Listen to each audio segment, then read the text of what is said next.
Dear students, yesterday we discussed about reduction of carbon and hydrogen. Today we see reduction of nitrogen, sulfur, halogens and phosphorus. So after preparing organic compound, we purify it. After purification, we have to identify the elements present in the organic compound. So in most of the organic compounds, carbon and hydrogen will be there. Carbon is essential in all the organic compounds. Carbon will be there. Hydrogen will be in most of the organic compounds. And we have heteroatoms: nitrogen, sulfur, halogen, phosphorus. So these heteroatoms will be present in certain organic compounds. So these elements can be identified using chemical reactions.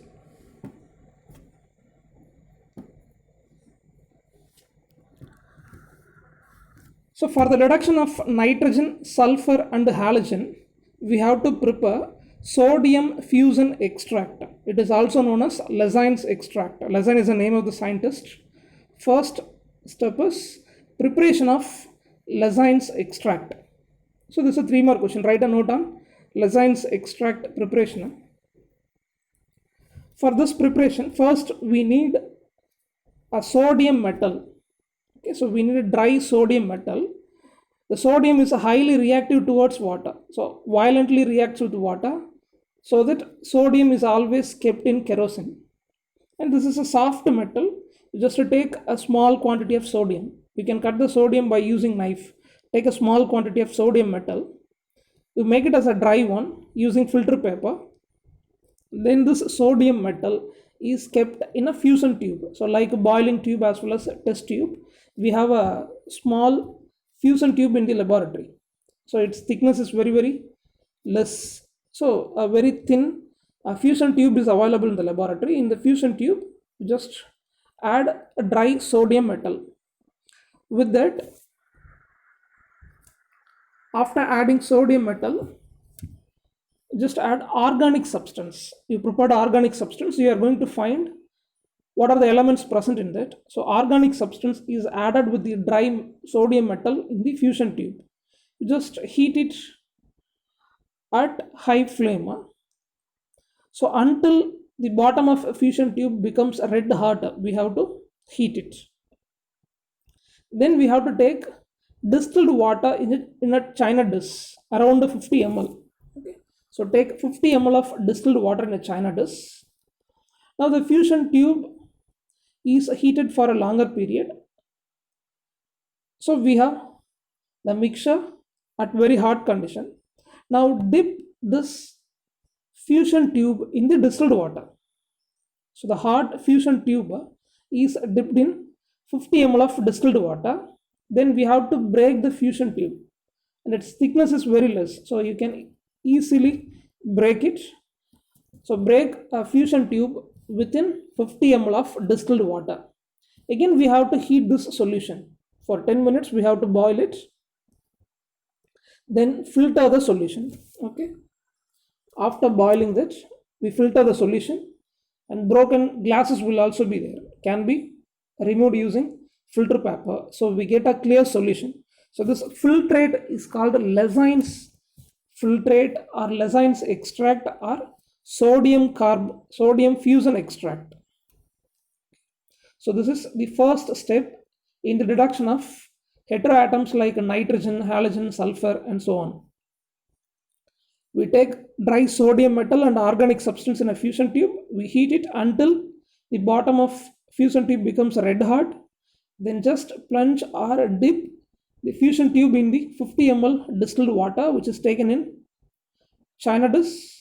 Boil the solution for 10 minutes. Filter the solution. The filtrate is called Lezine's filtrate or extract. So using the Lezine's extract, we are going to deduct nitrogen, sulfur as well as halogens. Consider nitrogen is present in the organic compound.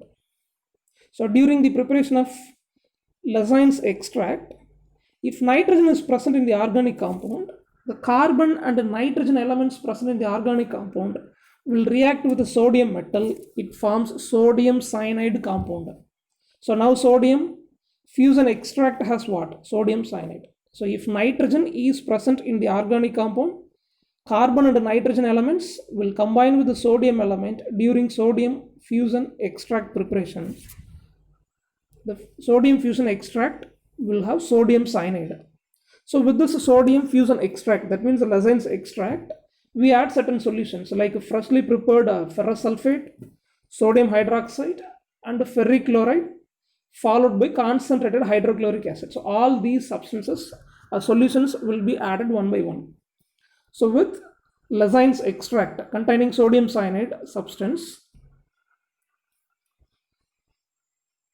in which we add freshly prepared ferrous sulfate as well as sodium hydroxide. So we get ferrous hydroxide. Then the ferrous hydroxide is reacting with the Lezane's extract, that means sodium cyanide. It forms a coordination complex called sodium ferrocyanide. Okay. With the liberation of sodium hydroxide, we get a complex sodium ferrocyanide. Then further we add ferric chloride, freshly prepared ferrous sulfate, sodium hydroxide, followed by ferric chloride. So with sodium ferrocyanide complex, when we add ferric chloride, we get ferric ferrocyanide coordination complex with the liberation of sodium chloride. And this complex will produce Prussian blue or green color precipitate or solution. So in the test for nitrogen, we take Lezane's extract, we add ferrous sulfate, sodium hydroxide, ferric chloride, followed by concentrated hydrochloric acid. Finally, if we get Prussian blue or green color solution or precipitate, we confirm that nitrogen is present in the organic compound. If nitrogen is in the organic compound only, it forms sodium cyanide. Sodium cyanide provides finally Prussian blue color precipitate. So 3 more questions. Write a note on the test for nitrogen. Next, what about the solution obtained if nitrogen and sulfur present in the organic compound? Nitrogen is present in the organic compound along with the sulfur. So in the sodium fusion extract preparation, carbon, nitrogen and sulfur, all the 3 elements of organic compound will combine with the sodium. It forms sodium sulfocyanide. Now Lezane's extract has sodium sulfocyanide compound. So with this we add ferric chloride solution. So we get blood red color solution or precipitate. So which is nothing but ferric sulfocyanide. So based on 2 colored solutions or precipitate, you can easily identify which element is present in the organic compound. If it is a Prussian blue or green color precipitate, nitrogen alone is present in the organic compound along with the carbon hydrogen. If you get blood red color precipitate or solution, along with the nitrogen, sulfur is also present in the organic compound. Next, test for sulfur. So using Lezane's extract, we can identify the sulfur also. So in the sodium fusion extract preparation, if sulfur is present in the organic compound, the sulfur combines with the sodium present in the mixture, we get sodium sulfide. Now Lezane's extract has what compound? Sodium sulfide. With this we add freshly prepared sodium nitroprusside solution. We get a deep violet or purple color solution. This confirms the presence of sulfur. So there are 3 tests for sulfur. First one is with Lezane's extract we add a freshly prepared sodium nitroprusside. We get a deep violet or purple color solution. So this confirms the presence of sulfur. So during the sodium fusion extract, if sulfur is present, it forms sodium sulfide. Next, second test, take Lezane's extract. Now it has sodium sulfide. So Lezane's extract is added with acetic acid and lead acetate solutions. We get a black colored precipitate, lead sulfide. So along with the liberation of sodium acetate, we get black colored precipitate. So with sodium fusion extract, if we add acetic acid and lead acetate, black color precipitate obtained means sulfur is confirmed in the organic compound. Third test is an oxidation test. For this, we take organic substance directly. We won't take Lessines extract. We take organic substance directly. With this, we add potassium nitrate and sodium carbonate mixture. We heat the solution in the presence of oxygen. So oxygen will be added. So this is oxidation process, right? So sodium sulfate is formed with the liberation of carbon dioxide. So if sulfur is in the organic compound, with the potassium nitrate and the sodium carbonate, it forms sodium sulfate. With this sodium sulfate solution, add a small quantity of hydrochloric acid and barium chloride solutions. We get white color precipitate. The white color precipitate is due to barium sulfate formation. So this is the third test to identify the sulfur in the organic compound. Okay. So for sodium sulfate formed will be added with barium chloride solutions. So we get white color precipitate due to the formation of barium sulfate. Next, we move into the test for halogens, a 3-mark question. How will you identify the halogens in the organic compounds? So in the Lessines extract preparation, if an organic compound contains halogen, X is a general symbol for halogen. It may be fluorine, chlorine, bromine, or iodine, whatever it may be. X is a general symbol. If any one halogen is present in the organic compound, so it forms sodium halide. So when we heat sodium and organic compound in the preparation of Lessines extract, it forms sodium halide. Mostly fluorine will not be there. So chlorine or bromine or iodine can be present in the organic compound. If chlorine is there, it forms sodium chloride. So Lessines extract will have sodium chloride. If bromine is present, sodium bromide. If iodine is present, sodium iodide will be there. So Lessines extract will have sodium halide. It may be sodium chloride or bromide or iodide. With this, we add a silver nitrate solution. So the test is called a silver nitrate test. With the Lessines extract, we add silver nitrate, we get precipitate. Based on the halogen, we get different colored precipitate. If chlorine is present in the organic compound, we get sodium chloride. With the sodium chloride, if silver nitrate is added, we get silver chloride. Silver chloride is a white color precipitate which is soluble in ammonia solution. If bromine is present in the organic compound, sodium bromide is formed in the Lessines extract preparation.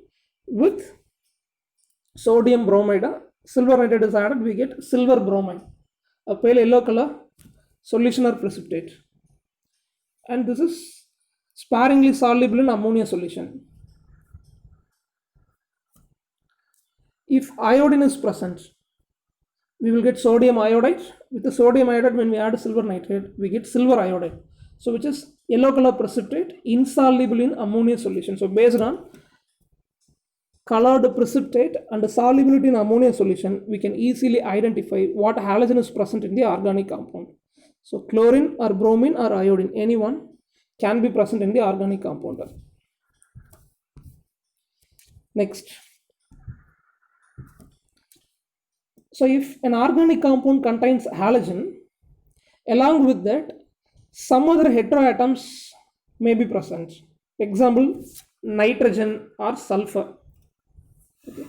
So along with the halogens, if nitrogen or sulfur present, silver nitrate test will not give you correct answer. Okay. So the nitrogen as well as the sulfur will interfere the silver nitrate test. For that, before adding silver nitrate, we have to add nitric acid.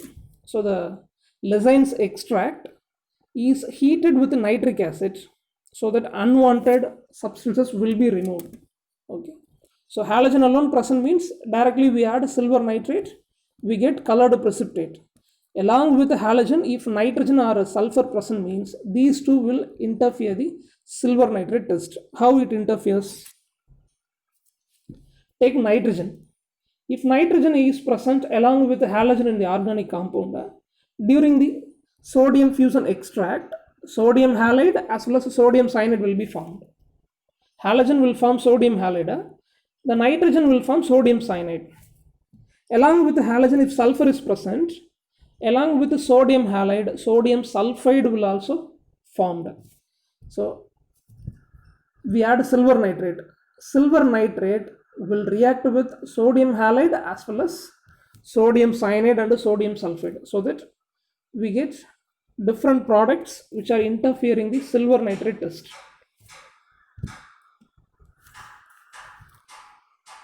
So when silver nitrate is added along with sodium halide, sodium cyanide will also react. Silver cyanide, white color precipitate, will be formed. If sulfur is present along with the halogen, we add silver nitrate with the extract.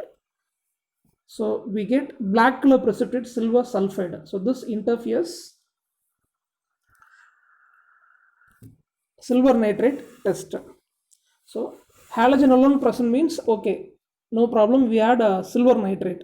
If nitrogen or sulfur present means Lezine's extract is heated with nitric acid. Next, a test for phosphorus. If phosphorus is present in the organic compound, it can be identified using the substances potassium nitrate, sodium carbonate, ammonium molybdate, and concentrated nitric acid. So all these substances will be needed. So first take some organic compound in the test tube. With that, add a mixture of sodium carbonate and potassium nitrate. Then add some quantity of concentrated nitric acid. Just boil the solution. Then add ammonium molybdate. If you get yellow colored solution or precipitate, this confirms the presence of phosphorus. So take organic compound, potassium nitrate, sodium carbonate, concentrated nitric acid, all in a test tube. Boil it. Then add ammonium molybdate. You will get a yellow colored solution or precipitate. This confirms the presence of phosphorus. So with this, a deduction of elements over. Deduction of carbon, hydrogen, nitrogen, sulfur, halogen, phosphorus, everything is over. So all these are qualitative analysis. Okay, what are the elements present? This is qualitative analysis. Next, we move into estimation. So this is called quantitative analysis. How much quantity present? So this is quantitative analysis. Estimation of elements represents, we are going to find how much percentage of element, how much percentage of carbon, how much percentage of hydrogen in the organic compound. We know that what are the elements present in the organic compound. Next, we are going to find how much percentage of element present in the organic compound. So this is called estimation of elements. So in today's class, we are going to discuss the estimation of carbon and hydrogen. We know that carbon is present in all the organic compounds. Hydrogen will be in most of the organic compounds. So carbon and hydrogen can be estimated using the same method. Okay. So in a single method, we just estimate amount of carbon as well as hydrogen. So in this estimation process, we will take organic substance. The organic substance contains carbon and hydrogen because we already identified carbon and hydrogen present in the organic compound. So with organic compound, we add excess of oxygen, we heat it. The carbon present in the organic compound will be converted into carbon dioxide. The hydrogen present in the organic compound will be converted into moisture, that means water. Okay, so this is the reaction takes place during this estimation. We heat organic substance in the excess of oxygen, carbon will be converted into carbon dioxide, hydrogen will be converted into water. So these two gases will be absorbed. Based on the weight of carbon dioxide and the weight of water, we calculate percentage. So how much weight of carbon dioxide is formed? How much weight of water molecules are formed? Based on the weight of carbon dioxide and water, we can identify the percentage of carbon and hydrogen. We can estimate how much carbon and hydrogen atoms present in the organic compound. So this is a 5 more question. Experimental arrangement. Okay. So in the experimental arrangement, we have 3 major compartments. These three are the major compartments. First one, oxygen supply. This is called oxygen supply. This one is combustion tube. Third one is absorption apparatus. So three major components present in this experimental arrangement. First, oxygen supply. Okay, so take oxygen supply. For heating organic substance, we need 100% pure oxygen. So in this way, we pass pure oxygen.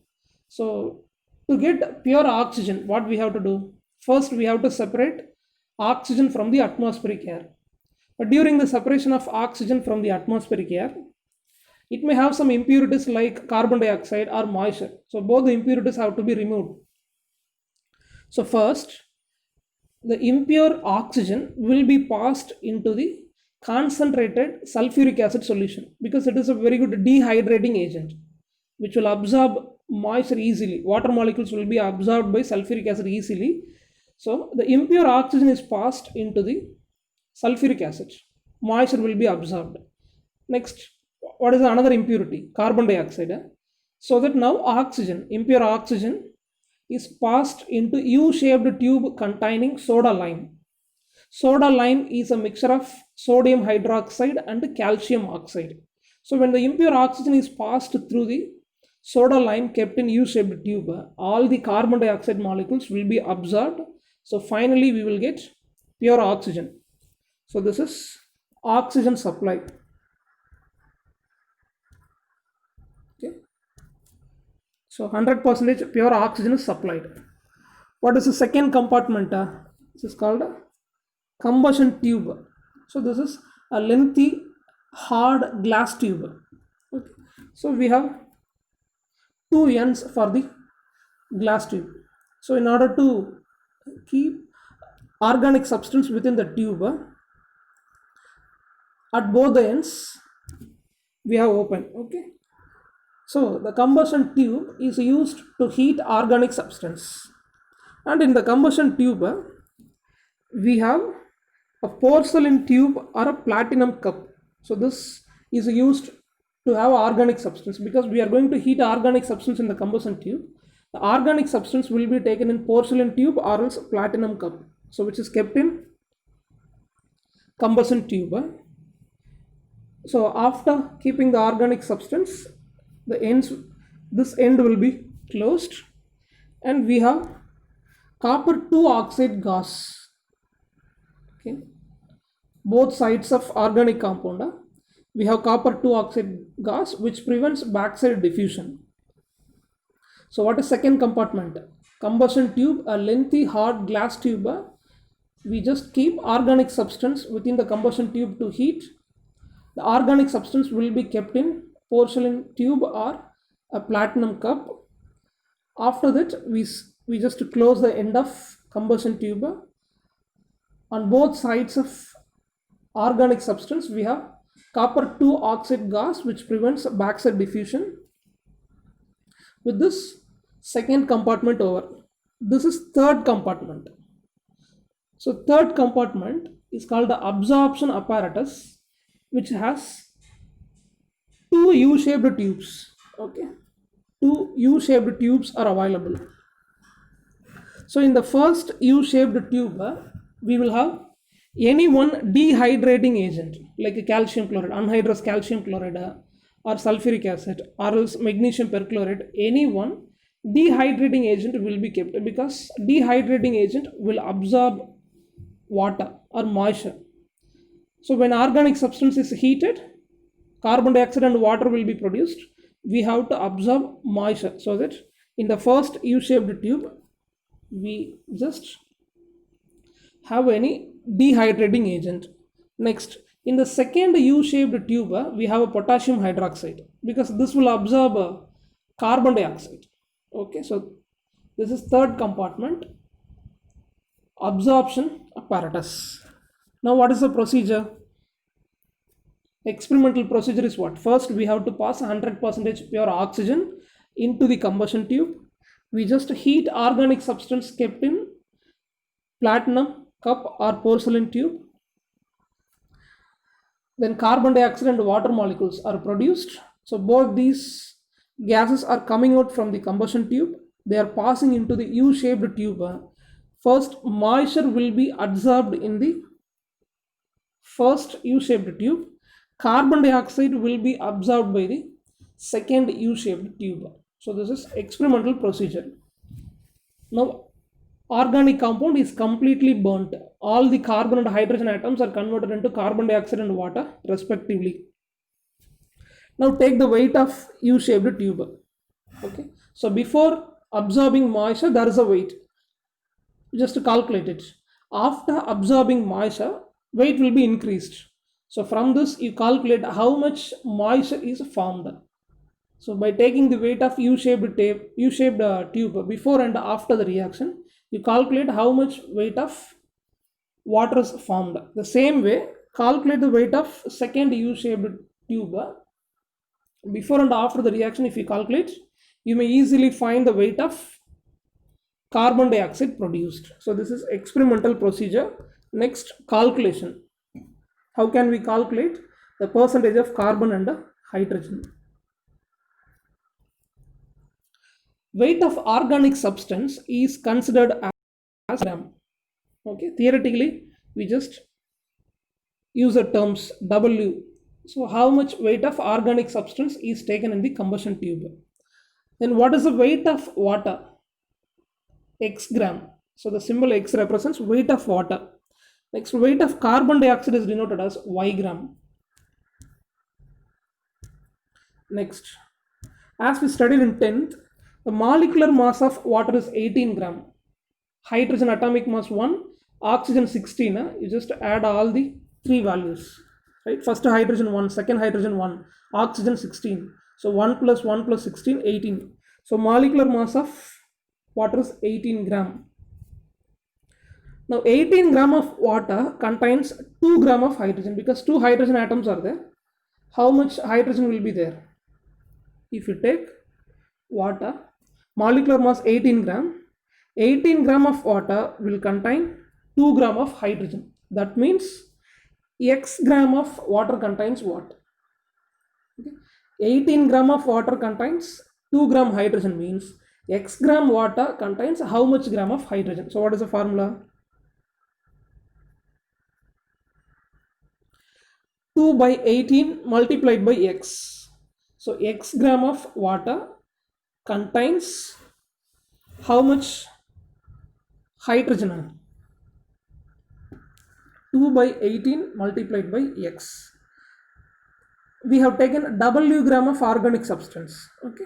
So that means W gram of organic substance contains 2 by 18 X by W. Then if we need the value in terms of percentage, the formula will be multiplied by 100. So this is the formula to calculate percentage of hydrogen. You just listen carefully. 18 gram is the molecular mass of water. 18 gram water contains just 2 gram hydrogen. That means X gram water contains 2 by 18 multiplied by X. That means a W gram water contains 2 by 18 multiplied by X by W. In terms of percentage,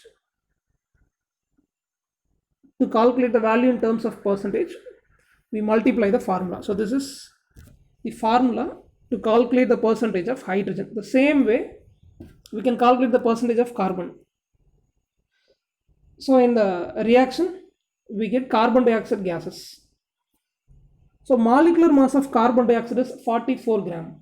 In 10th you studied what is the molecular mass of carbon dioxide? 44 gram. 44 gram carbon dioxide contains 12 gram carbon because only one carbon is here. Atomic mass of carbon is 12. So 44 gram of carbon dioxide contains 12 gram carbon. That means Y gram carbon dioxide. 44 gram carbon dioxide contains 12 gram means Y gram carbon dioxide contains how much percentage of carbon?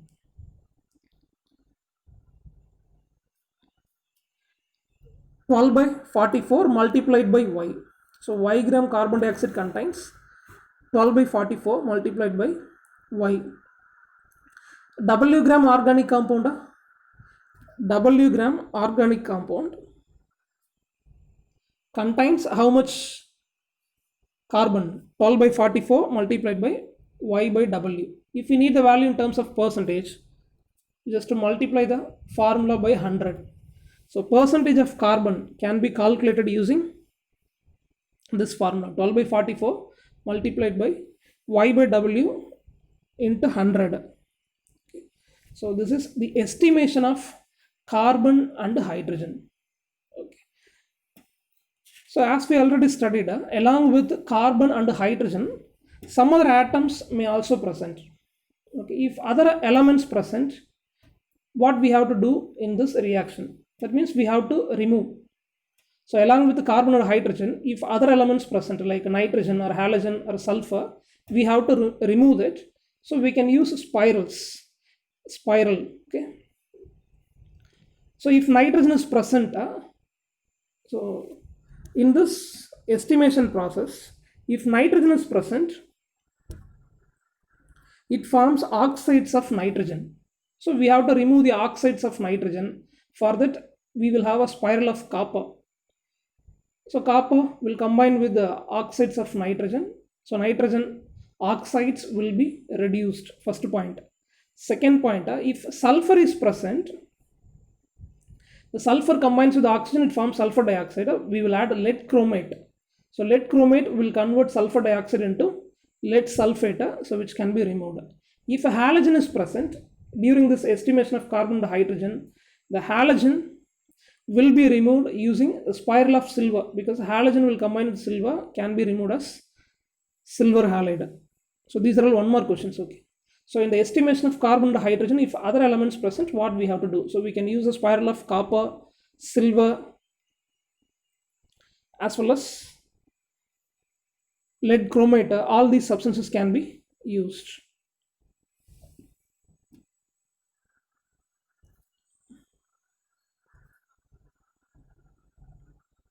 So we have a problem. Estimate the amount of carbon and hydrogen. As I told, what is the weight of organic substance? W gram. Okay. So weight of organic substance W 0.26 gram.